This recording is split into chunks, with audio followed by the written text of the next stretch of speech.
बाळा, स्क्रोल करू नकोस. मी स्वतः आज तुला इथे थांबवले, कारण मला तुझ्याशीच बोलायचंय. माझं पुढे कसं होणार, या एका प्रश्नाने तुझी झोप उडवली येणारी. खिशातले संपत चाललेले पैसे, अडकलेली कामं आणि जवळच्याच लोकांकडून मिळणारी दुय्यम वागणूक. तू हसून वेळ मारून नेतोस, पण आतल्या आत तुझा श्वास कोंदतोय.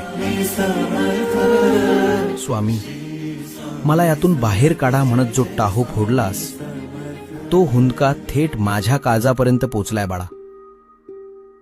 अरे, हे जग तुला कधीच ओळखू शकणार नाही, पण मी तुझी नस आणि नस ओळखतो. ज्यांनी तुला गृहीत धरलंय आणि तुझ्या पडण्याची वाट बघतायत, त्यांना आता तुझ्या भक्तीची शक्ती बघू दे. तुझं नशीब मी स्वतः नव्याने लिहितोय. भिऊ नकोस, मी तुझ्या पाठीशी आहे.